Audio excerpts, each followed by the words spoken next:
Gulunu indicate concept number 7, first year physics chapter number 8, lecture number 3। इस lecture के अंदर आपके बहुत सारे डाउट्स इंशाल्लाह क्लियर हो जाएंगे जो कि आप लोगों के एक्चुअली मिसकंसेप्शंस थे। इस लेक्चर के अंदर हम डिस्कस करेंगे पीरियोडिक वेव्स क्या होती है, फिर प्रोग्रेसिव वेव्स क्या होती है, प्रोग्रेसिव हार्मोनिक वेव्स क्या होती है, हार्मोनिक वेव्स क्या होती है, एक्चुअली हम पीरियोडिक वेव्स को किस तरह जनरेट करेंगे, and then at the end of a lecture very important point जो कि वेव्स के लिए हमारे साथ कंडीशंस क्या होनी चाहिए। जिस तरह सिंपल हार्मोनिक मोशंस के लिए मैंने कंडीशंस आप लोगों को लिखवाए थे, 8 कंडीशंस थे। Same as a case waves के लिए भी कुछ कंडीशंस हमारे साथ होंगे। Let's start the lecture. गुलनुमा शुमान थोड़ा सा शांत रहिए, लेक्चर को फील करने की कोशिश कीजिए। चैप्टर नंबर 7 ऑसिलेशन में हमने एक पीरियोडिक मोशन पढ़ा था, एक हार्मोनिक मोशन पढ़ा था।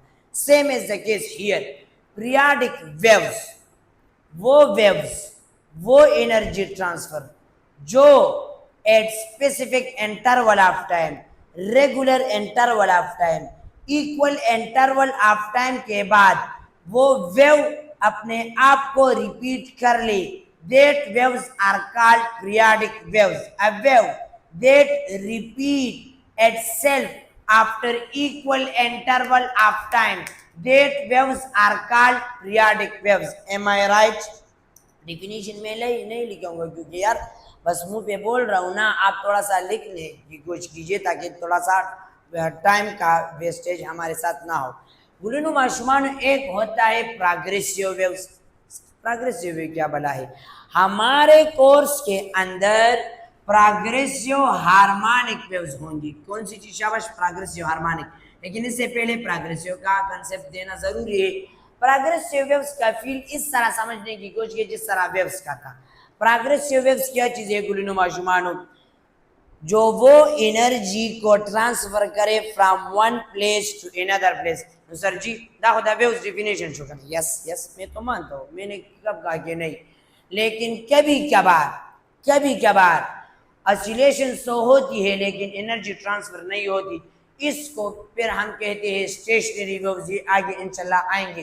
तो that's why we build the concept of progressive and harmonic waves.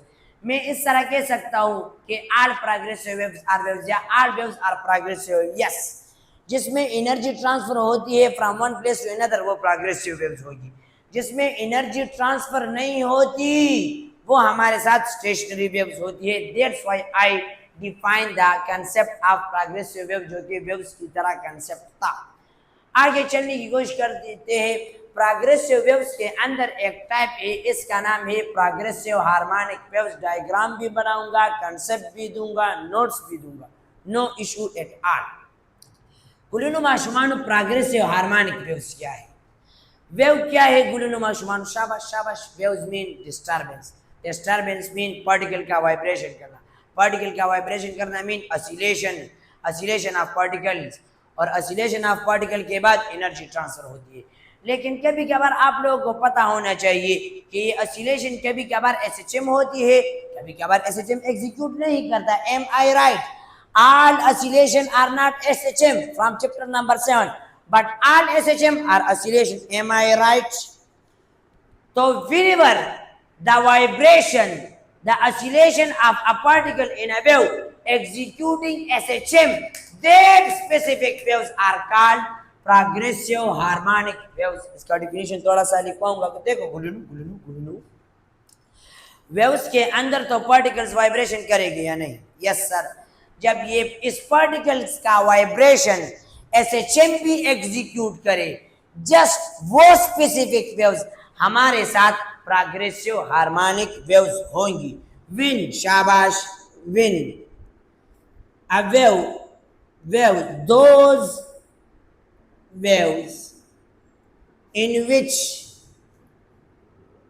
vibration of a particle, vibration of a particles, execute HM, that waves are called progressive harmonic waves। और chapter number 8 के अंदर first year physics के अंदर हम सिर्फ और सिर्फ progressive harmonic waves के ऊपर ही बात करेंगे, जितने भी आगे हमारे साथ टॉपिक्स चलते हैं। Am I right? How to produce periodic waves, the very important concept. अब पीरियोडिक वेव्स को हम प्रोड्यूस किस तरह करेंगे? केपीके बुक जिस तरह वेव्स का चैप्टर स्टार्ट हो जाए, वेव के चैप्टर के सेकंड पेज पर कुछ डायग्राम्स आपके सामने मेरे ख्याल से मौजूद होंगे। पहला एक गाय दिया गया, मतलब बच्चा स्टूडेंट एक स्ट्रिंग को इस तरह कर रहा है, उसका भी फील दिलाता हूँ।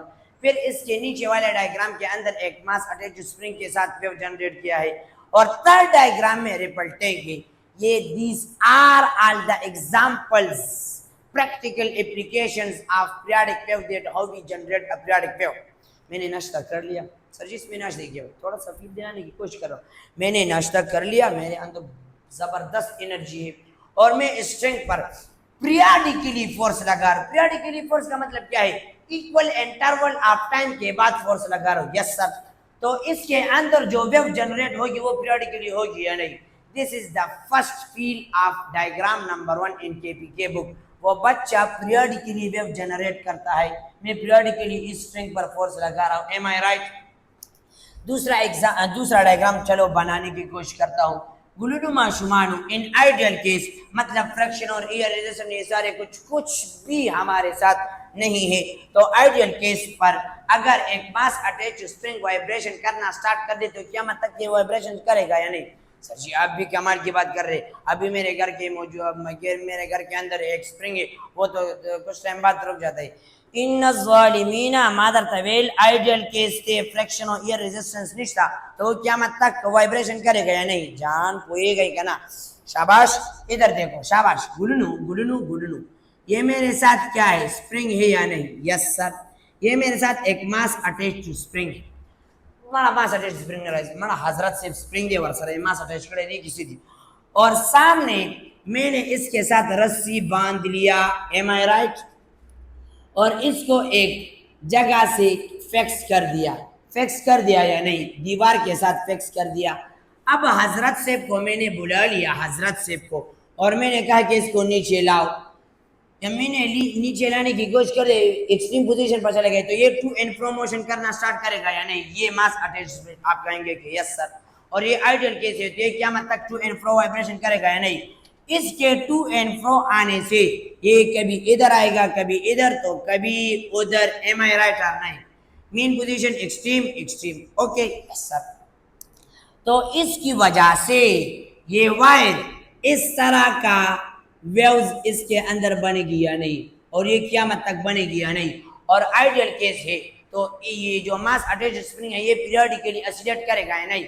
इक्वल इंटरवल ऑफ टाइम के बाद अपने आप को रिपीट करेगा या नहीं? जो मेरे अपने स्टूडेंट है फिजिकल, उसको इसका फील आता है कि इससे किस तरह ये बनता है। ये मेरे क्लास के अंदर डिस्कस क्योंकि हम तो शॉर्टकट लेक्चर्स डिलीवर करते हैं, that's why I can not deep down. तो हमारे साथ गुलनुमा शुमानु, जब ये इधर आता है तो ये साइकिल बनता है, ये इधर आता है ये साइकिल बनता है, फिर ये इधर ये साइकिल, फिर ये इधर ये साइकिल, इसी तरह का ये वेव जनरेट होगी और पीरियोडिकली वेव्स हमारे साथ जनरेट होगी। थर्ड एग्जांपल जो कि रिपल टैंक के अंदर है, आपने वो डी पर ऑन कर दिया, स्ट्रेट डी पर, सर्कुलर डी पर, तो वो एक इक्वल इंटरवल ऑफ टाइम के बाद अपने आप को वेव्स रिपीट करते हैं। This is the how we produce a periodic waves. Am I right? The last condition is, the last topic is conditions of periodic waves. गुलनुमा शुमानु हजरत सेब अल्लाम पहू गिमान खुशाला का जैसे कलदा उर्दू की या इंग्लिश के सवर्ड इनकम द डेफिनेशन में बिकल नकोम बिकल जमा स्टूडेंटान नतो स्वागत से शई अकल तबियतुल नोट्स जुड़ी की दा शॉर्टकट लेक्चर जैसे डिलीवर को गुलनु टाइम कम दे, मुकाबला सख्त है। हजरत सेब condition of waves, condition of SHM बताया था। Yes sir. हजरत सेब वेव्स हम कौन से डील करेंगे? जो एसएचएम एग्जीक्यूट करेंगे हमारे बुक के अंदर वही होंगे ना, चैप्टर नंबर 8 के अंदर। तो एसएचएम के लिए जो कंडीशन है वो वेव्स के लिए भी होंगी। आप कहेंगे सर आप भी कमाल करते हैं। लास्ट लेक्चर के अंदर लेक्चर नंबर 2 के अंदर आपने बता दिया कि एसएचएम और वेव्स एक चीज़ें नहीं है। मैं मानता हूँ एक चीज़ें नहीं है, लेकिन मैं उस वेव्स को डील करूंगा जो कि एसएचएम एग्जीक्यूट करेगा या नहीं। Yes sir. तो एसएचएम के लिए जो कंडीशंस है वो कंडीशन फुलफिल करेंगे तभी तो एसएचएम एग्जीक्यूट होगा ना। रिस्टोरिंग फोर्स होना चाहिए, as proportional to the minus x, f is proportional to the minus x, inertia होना चाहिए, ब्ला ब्ला ब्ला, कितने कंडीशंस रिक्वायर्ड थे।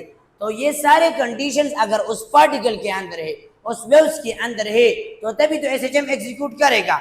हालांकि अगर ये नहीं है तो फिर तो प्रोग्रेसिव हार्मोनिक वेव्स नहीं होगा ना जान।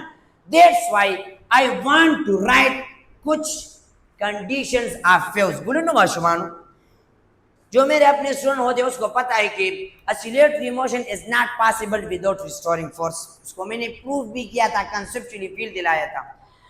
दुनिया में कहीं पे भी चले जाए, अमेरिका में जाए, मक्का मुकर्रमा में जाए, नो इश्यू एट ऑल, लेकिन उधर अगर एक बॉडी सिंपल पेंडुलम या मास स्प्रिंग या कोई भी बंदा हो, टाल हो वगैरह वगैरह जो भी हो, झूला हो, अगर वो टू एंड फ्रो मोशन करेगा ना तो इसके अंदर रिस्टोरिंग फोर्स खामखा होगा, इसके अंदर इनर्शिया खामखा होंगी, तभी इसके बगैर oscillatory मोशन पॉसिबल नहीं है।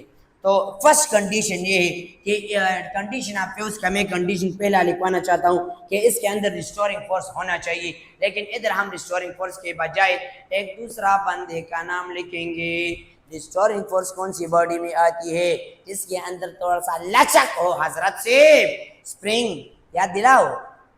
ये ईयर पार्टिकल इधर आएगा, फिर इधर आएगा। इस मीडियम के अंदर, इस स्ट्रिंग के अंदर जितना इलास्टिसिटी हो उतना वो वेव जबरदस्त प्रोड्यूस होगा। तो फर्स्ट कंडीशन आप हमारे साथ ये है कि वो इलास्टिक होना चाहिए या इलास्टिसिटी होना चाहिए। इलास्टिसिटी आप खुद निकालो, मैंने बस इलास्टिक ले लिया। वो मीडियम के अंदर इलास्टिसिटी होना चाहिए। अगर एक मीडियम के अंदर इलास्टिसिटी नहीं है तो रिस्टोरिंग फोर्स नहीं है। रिस्टोरिंग फोर्स नहीं है तो बॉडी ऑसिलेट नहीं करेगा, टू एंड फ्रो मोशन नहीं करेगा। तो the first condition of wave, medium should be elastic, am I right, ताकि इसके अंदर फोर्स क्या हो जाए, स्टोर हो जाए। अगर एक बॉडी, एक मीडियम, एक रिजिड बॉडी, एक सॉलिड बॉडी, एक स्ट्रिंग जो भी हो, उसके अंदर इलास्टिसिटी का मादा मौजूद हो, मतलब वो मीडियम इलास्टिक हो, तो इलास्टिसिटी के लिए एक दूसरा भी हजरत से मौजूद होता है। वो बॉडी तभी इलास्टिक होगा जब वो तो रिजिड होगा ना। अगर नरम मुलायम में और इलास्टिसिटी भी, तो दूसरा कंडीशन हमारे साथ ये है फॉर द इलास्टिसिटी, जो बंदे के साथ जबरदस्त इलास्टिसिटी होती है, बस सम तभी गिरा तभी की, तो वो बंदा रिजिड भी होना चाहिए ना गुरुनो। तो रिजिडिटी भी होना चाहिए, क्या शाबाश, रिजिडिटी भी होना चाहिए। Am I right or not? The third condition आप हमारे साथ ये होना चाहिए। कंडीशन आप का मतलब क्या है हजरत से? ये तो पार्टिकल या तो इस तरह वाइब्रेट करेगा या इस तरह वाइब्रेट करेगा ना एनर्जी ट्रांसफर के लिए। फॉर एग्जांपल हम कहते हैं कि साउंड वेव की बात कर रहा हूँ, लॉन्गिट्यूडनल वेव की बात कर रहा हूँ, पार्टिकल इज वाइब्रेटिंग इस तरह और एनर्जी भी इस तरह ट्रांसफर होती है। तो हजरत से फर्स्ट पार्टिकल सेकंड पार्टिकल को एनर्जी देंगे या नहीं? गुरुनो माशमान, ये पार्टिकल हजरत से, ये पार्टिकल इस पार्टिकल को एनर्जी देगा या नहीं? क्रोन क्लब शादी हाल के भी गए हैं हजरत से, शादी हाल तले उस बेची यस सर दा खुदा नवल्ला का बद्दा किम पादिशी च आगल द वेटरान आगा चितो सरोटे दर रसीदल द फिजिक्स क्लास जबान ना वक्त दे अगली च वेटरान जियाची हजरत से ये वेटर इस बंदे को खाना फराहम करेगा या नहीं? अगर ये बंदा जो दूसरा वेटर है वो बिल्कुल सोया हुआ हो तो बस हजरत से उदशे भी और वो इंडिपेंडेंट कर जाए, मतलब दूसरे के साथ कनेक्शन स्ट्रांग ना करे, तो वो खाना ले सकता है दूसरे बंदे से नहीं। इसका मतलब है कि एनर्जी ट्रांसफर के लिए एक पार्टिकल दूसरे पार्टिकल पर खामखा डिपेंड करेगा, तभी तो एनर्जी ट्रांसफर होगा। यार मैं I am a first particle और इधर एक दूसरा बंदा मौजूद है सेकंड पार्टिकल। अगर ये बंदा सोया हुआ होता है, मैं किस तरह इसको एनर्जी दूंगा? ये मुझे देखेगा, मुझसे एनर्जी लेगा, तभी तो एनर्जी ट्रांसफर होगा। मैं किस तरह इसको एनर्जी दूंगा अगर ये मुझे नहीं देखता? तो इसका मतलब ये है कि वेव्स के अंदर एनर्जी तब ट्रांसफर होगी जब ये मेरे साथ कनेक्शन में हो, राबिते में हो। इसका मतलब ये है कि एक पार्टिकल दूसरे पार्टिकल पर खामखा डिपेंड करेगा। तो हजरत से the third condition is particle must depend upon, particle must depends on each other, on each other. गुलनुमा शुमानो, एक पार्टिकल दूसरे पार्टिकल पर खामखा डिपेंड करेगा। वेरी क्रैक्स के अंदर 30 सेकंड में सब कुछ जो है ना वो क्रैक कर रहा हो। पीरियडिक वेव्स क्या है? जो कि इक्वल इंटरवल ऑफ टाइम के अंदर अपने आप को रिपीट करे, चाहे वो स्क्वायर वेव्स बन जाए, रेक्टेंगुलर वेव बन जाए, इसके अंदर वो जरूरी नहीं है। दूसरी बात है प्रोग्रेसिव वेव की एनर्जी ट्रांसफर हो जाए from one point two another point, energy का ट्रांसफर होना बहुत ज्यादा जरूरी है प्रोग्रेसिव वेव में। This is a condition. Progressive harmonic wave जब पार्टिकल वाइब्रेशन करता है तो वो पार्टिकल्स का वाइब्रेशन खामखा एसएचएम एग्जीक्यूट करे तब ही प्रोग्रेसिव हार्मोनिक वेव्स कहलाएगा। अगर पार्टिकल वाइब्रेशन करता है, सिर्फ ऑसिलेशन करता है और एसएचएम एग्जीक्यूट नहीं करता तो फिर प्रोग्रेसिव हार्मोनिक वेव्स नहीं होंगे। हम पीरियोडिक वेव को किस तरह जो है ना वो प्रोड्यूस करेंगे, अपने पीरियोडिक फोर्स की वजह से, स्ट्रिंग की वजह से या रिपल टैंक की वजह से। M I right? KBK book के अंदर ये सारी चीजें मौजूद है। Condition of wave, medium should be elastic, medium के अंदर रिजिडिटी होना चाहिए, मीडियम के अंदर जो पार्टिकल्स है वो एक दूसरे पर डिपेंड करे। Upcoming lecture the very important, कोई भी लेक्चर आप वो ना करे।